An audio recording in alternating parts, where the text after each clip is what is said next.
You are watching KCRG TV9 Cedar Rapids. And now, from your 24-hour news source, Bruce Owney, Edie Fawcett, John Campbell on sports, and meteorologist Denny Frary with tonight's weather. This is TV9 Eyewitness News at 6.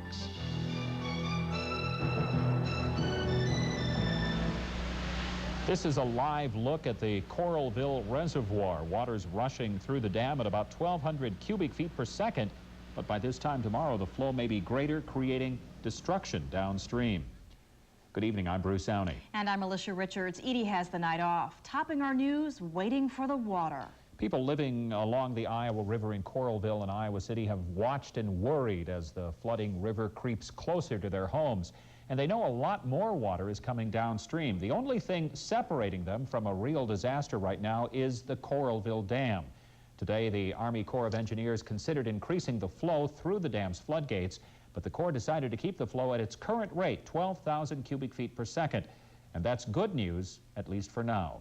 Iowa City newsroom reporter Mike Wagner has been following this story, and he joins us now live from the Coralville Dam. And Mike, do you know how long the Corps can hold off on this? Well, Alicia, right now it's not known how long they can hold off on it. Right now, we've been told that 13,000 feet is the maximum amount of water that's ever flown through the dam. That was back in 1969. They say the two factors right now are just coming into their decision-making process, and those are two crests of water that are heading down the Iowa River and are supposed to be getting here sometime by the end of this week. We had water over the weekend, which is supposed to get here this Friday. We also had rain that came down on Monday, which is supposed to come down sometime after that. So they're trying to keep the water level in the reservoir down so that when that water comes in, it has a place, I guess, kind of like a storage place for it. But despite all these predictions and all these warnings, the people downriver are scrambling to prepare. Despite the Corps' decision to stay at 12,000 feet, people along the Iowa aren't waiting. Some are packed and out the door. It's hard because we have to take everything out of the drawers and everything out of the cabinets, and it's just like moving, but you know you have to bring it all back again. An assembly line of shovelers and passers were sweating it out, hoping to barricade these homes from the Iowa's flow. I think if they stay within what they've been telling us, we'll be okay. The water level is dropping, giving the reservoir 2.5 feet before cresting the spillway. Corps officials say this is good news, but not the end of the story. We dodged this bullet, but who knows what's in stock for the next couple weeks. That I sure wouldn't give my sandbags away if I had some down there. Right now, Bruce and Alicia, you can see the water coming out from the Coralville Dam. It's coming out of a rate of 12,000 cubic feet per second. And right now it's kind of turned into a tourist site down here. We've got a lot of people coming down to look at the water.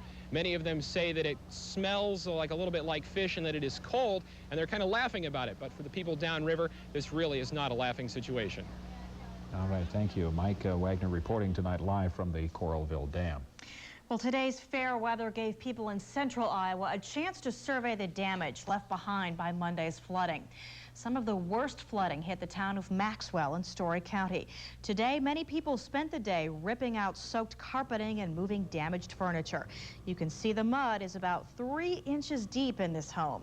One man says the town is like one big family now, moving from home to home, helping each other clean up the mess.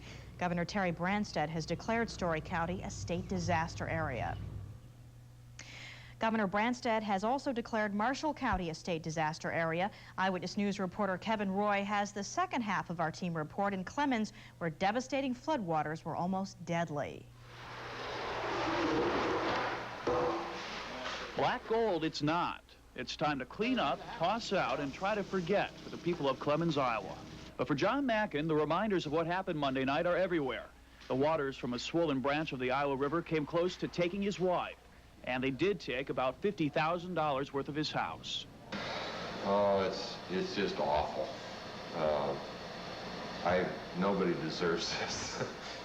It's the house down here. It just destroyed everything that was in the basement. Why don't we go with what we got? Yeah, because when the American Red Cross is keeping Clemens from sinking with the waters. Last night's dinner was packed. The Red Cross fed 170 people. The town only has 173. It's quite a favor to be fed. And I've done a lot of giving to the Red Cross all my life, but I never was on the other end of things, and it's really good.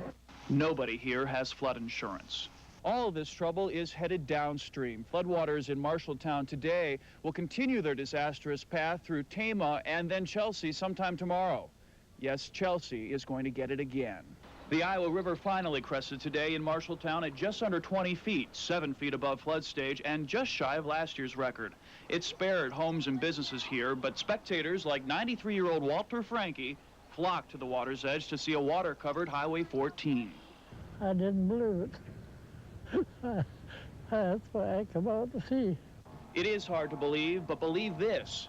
The Iowa River's wrath isn't over yet. Kevin Roy, TV9 Eyewitness News.